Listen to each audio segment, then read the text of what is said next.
Bueno, pues vámonos con un relato de la historia, siguiendo con la serie de la intervención norteamericana.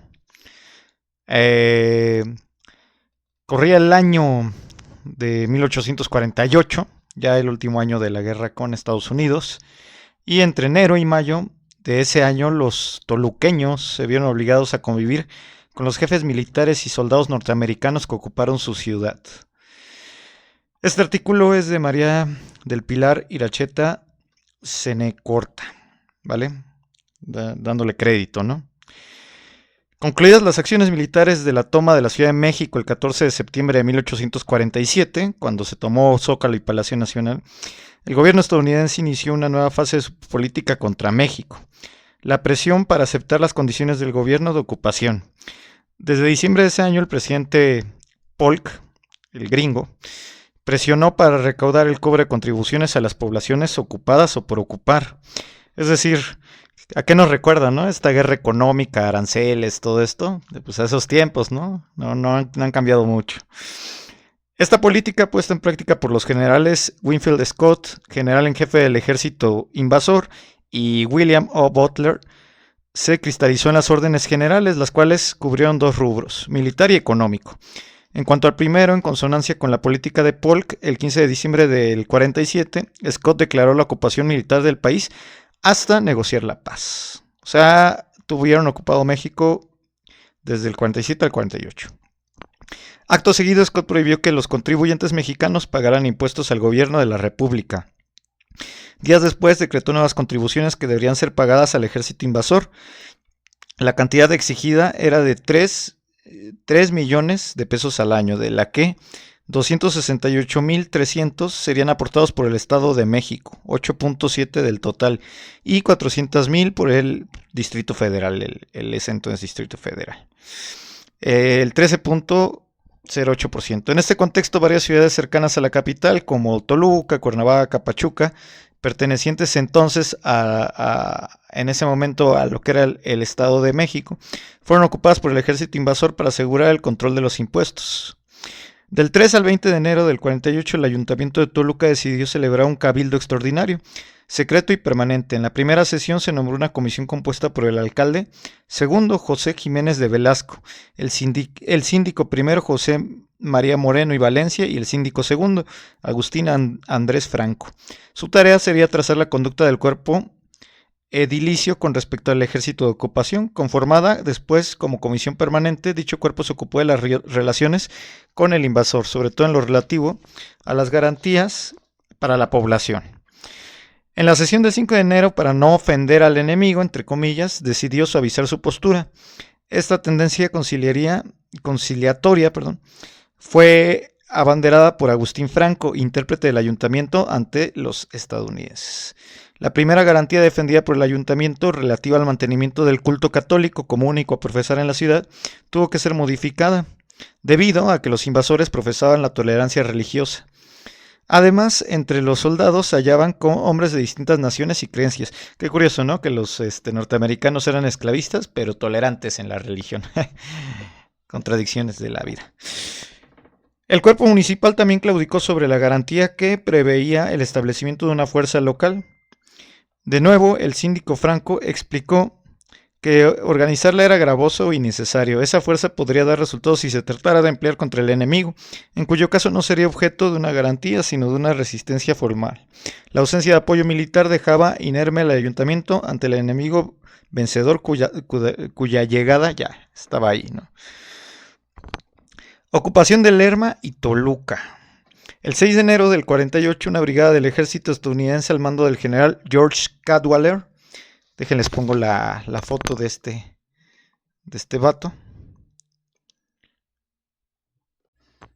Bueno, era este señor, ¿no? En fin, que él había participado en las batallas de Contreras, Churubusco, Molino del Rey, Chapultepec y San Cosme. Todas en Ciudad de México, saliendo por Tacubaya hacia Toluca, ¿no? El objetivo era colectar las contribuciones impuestas por el ejército estadounidense a la entidad. Por la tarde del 7 de enero, la vanguardia de las tropas invasoras arribó a Lerma. El alcalde de esa ciudad se entrevistó con el general Cadwalader para capitular los términos de la ocupación. De igual forma, en representación del Ayuntamiento de Toluca, la Comisión Permanente esgrimió ante los ocupantes extranjeros el derecho de las personas, sosteniendo la legitimidad de las autoridades municipales como representante y defensor de los intereses de la población civil ante los invasores. Así Cadwallader, él aseguró que sus tropas no eran hostiles. Al mismo tiempo, Toluca experimentó la parcialidad de esa aseveración. Una avanzada de la brigada invasora, al mando de un capitán apellidado Thompson, llegó a Toluca la tarde del 7 de enero. Al día siguiente, entró con el resto de su brigada, asumiendo el título de comandante en jefe de las fuerzas de ocupación de Toluca y Lerma, como ven. Luego de aquel mismo día, el gobernador del Estado de México, Francisco Modesto de Olaguibel, como que todos tenían nombres bien difíciles, ¿no? En esta época, y su comitiva, así como la legislatura del Estado de México y la Guardia Nacional, abandonaron la ciudad. El ayuntamiento quedó como única autoridad de Toluca y lamentó que las divisiones internas hubieran propiciado la derrota y la ocupación del país. Así se produjo la desarticulación de la defensa contra la invasión norteamericana por parte del gobierno estatal. La comisión permanente sesionó en el edificio que el Congreso ocupaba en Toluca. La administración del gobierno municipal se llevó a cabo en medio de una situación de excepción. Sin embargo, la continuidad institucional no se interrumpió. El cuerpo edílico medió entre la ciudadanía y los norteamericanos, ocupándose también de los asuntos locales de Toluca y sus pueblos aledaños. En cuanto a los invasores, se les destinó el cuartel, que fue el 6º Regimiento. Cadwallader se alojó en la casa de un miembro de la prominente familia Pliego. El regidor Francisco Barbabosa manifestó que varios vecinos se habían resistido a dar alojamiento en sus casas a los oficiales norteamericanos, y algunos se quejaron por las vejaciones que recibían de los invasores, quienes ocupaban las casas particulares por la fuerza para usarlas como cuarteles o oficinas. Aún así, hubo toluqueños que recibieron de buena gana a los soldados. Tal es el caso de un hidalgo español que hizo las delicias de su huésped, el teniente Ralph Kirkham, no sé, quien señaló: estamos viviendo al estilo español, chocolate en la mañana, cuando nos levantamos a las 12 se nos sirve el desayuno, incluyendo la sopa. Es decir, algunos españoles estaban a gusto, ¿no? No estaban disgustados con la situación. El ayuntamiento también ordenó que se les suministraran pasturas para 120 caballos de los ocupantes. Ante ellos, el señor Ramón Pastrana, dueño de un mesón, se negó a otorgar las pasturas, conducta juzgada por el cuerpo edílico como poco civil en aquellas circunstancias. La resistencia toluqueña en los primeros días de la ocupación fue más allá. Un soldado estadounidense apareció muerto a puñaladas en las inmediaciones del cerro de Coatepec. Desde antes de la entrada de los soldados a Toluca, el Hospital de San Juan de Dios, fundado a finales del siglo XVII, que era el único existente en la ciudad, aunque también se hallaba en decadencia, como el gobierno de Olaguibel había previsto apoyarlo con un fondo de 200 pesos mensuales provenientes de la Hacienda Pública Estatal, se acordó solicitar tal cantidad al gobierno. Además, se pidió al general Cadwallader garantizar el respeto al hospital por las tropas, pero para entonces el inmueble ya había sido ocupado por los estadounidenses, quienes se llevaron las camas y otros utensilios al convento de San Francisco, donde establecieron su cuartel, no sin antes saquear el templo de este recinto, del cual extrajeron objetos de oro y plata, como un Cristo, vasos sagrados y paramentos. Pues con el poco respeto que acostumbraban a la cultura de aquí, que todavía acostumbran, ¿no?, los norteamericanos. Bueno. Asimismo, el Instituto Científico y Literario sufrió el cierre de sus instalaciones. La ocupación quedó en el más completo abandono. Ello aunado a que en su huida de la ciudad el gobierno estatal no le había proporcionado recursos para mantenerse. Luego de que el edificio fuera ocupado por los invasores, los alumnos y el director, el licenciado Felipe Sánchez Solís, se establecieron en el Rancho de la Virgen. La Alameda también fue objeto de destrozos por las tropas enemigas. El 10º regidor, Manuel Parada, denunció que el único parque recreativo con el que contaba la ciudad sufría grandes daños a manos de los carreteros y sus mulas, así como por la tropa que lo ocupaba. A pesar de las medidas del ayuntamiento, la Alameda quedó destruida sin puertas ni seguridad. El ayuntamiento expuso a Cadwallader la situación lamentable en que se hallaba el sitio. Entonces el general pidió que se le proporcionara un local seguro donde colocar los carros. Finalmente las carretas fueron alojados en sus corrales adyacentes al edificio del Beaterio, en donde funcionaba el Instituto Científico y Literario. Una vez que los soldados estadounidenses desocuparon la ciudad, los propios habitantes robarían los herrajes y cerrojos que quedaron en las puertas que custodiaban el paseo público. De hecho, aquí hay unas fotos de aquí. El edificio no es exactamente ese edificio, pero está muy cerca. El edificio del Instituto Literario del Estado de México, que actualmente es el edificio de la Rectoría de la Universidad Autónoma del Estado de México. Todos estos edificios fueron invadidos por los norteamericanos.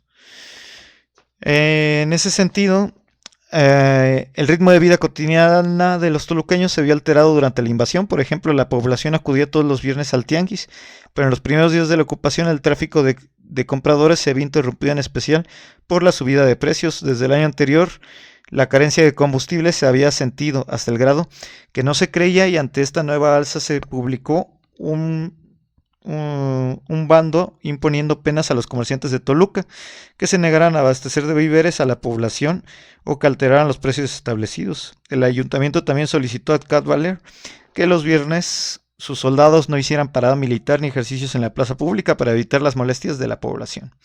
La ciudadanía sufrió otros agravios mayores por parte del alto mando militar y la tropa compuesta por voluntarios.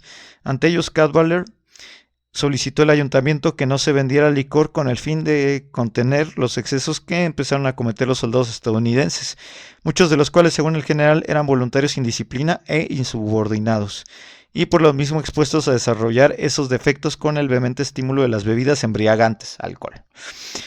Sin embargo, hubo dificultades para prohibir la venta de pulque, porque siendo este, así como los licores, el único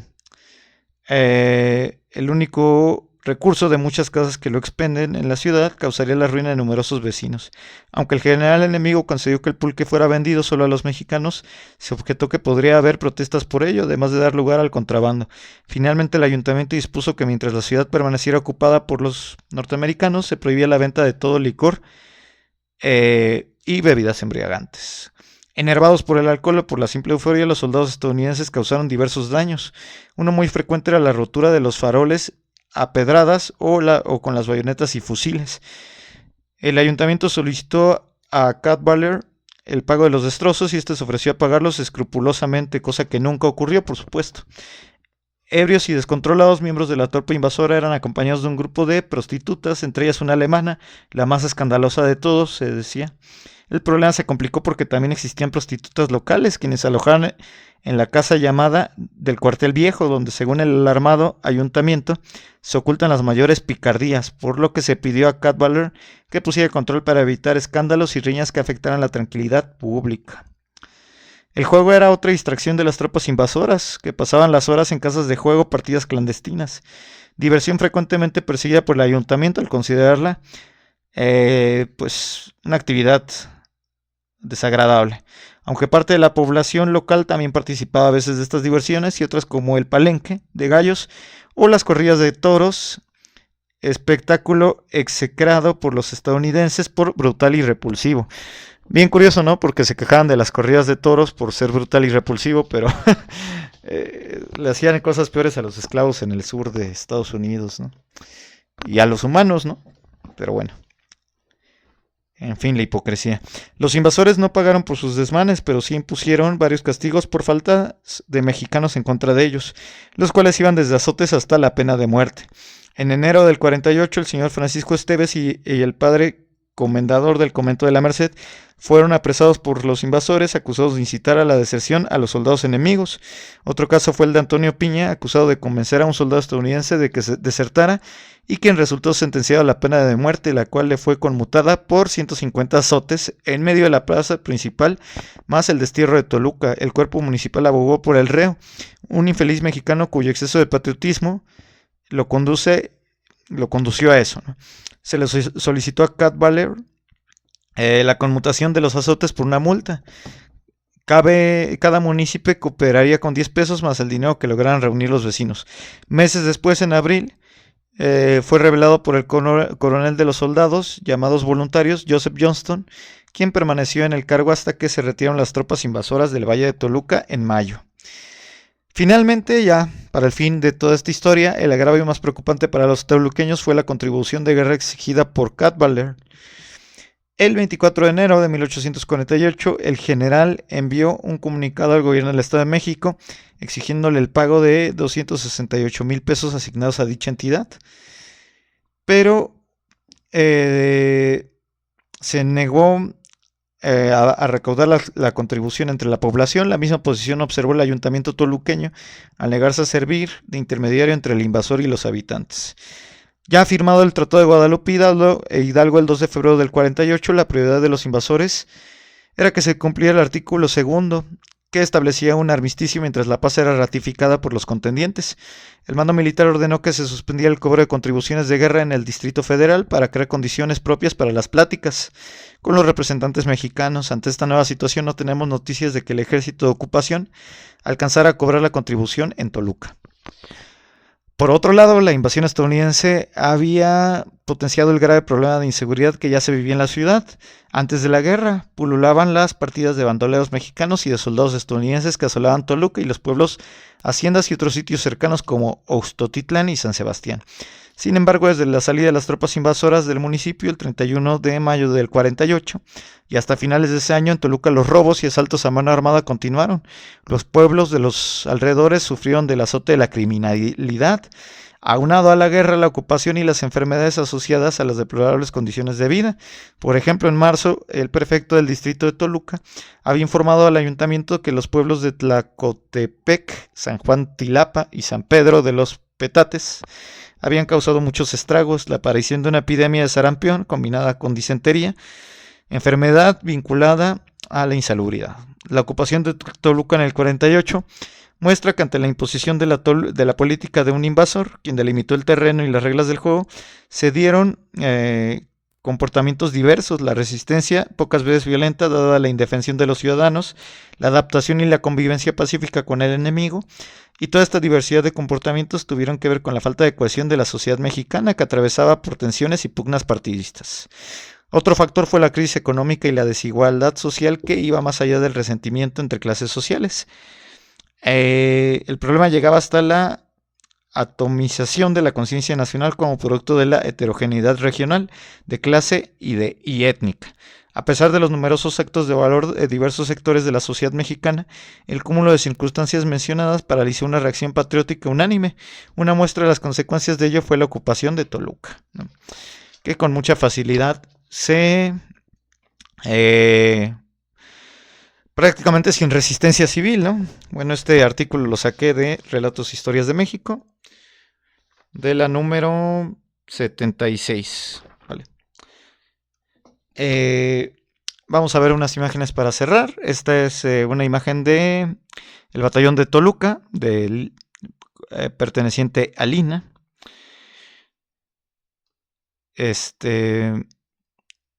A ver si se ve, sí. Y bueno, pues estos lugares, ¿no?, en Toluca, que fueron ocupados por los norteamericanos, ¿no? Del que hablamos, el Parque de la Ciencia Fundadores. No, este es uno nuevo, olvidémoslo. Entonces, bueno, pues eso es un poco de memoria histórica de la invasión norteamericana de Toluca. Síganos para más contenido. Y esto fue Relatos de la Historia. Duérmanse o los gringos los van a invadir.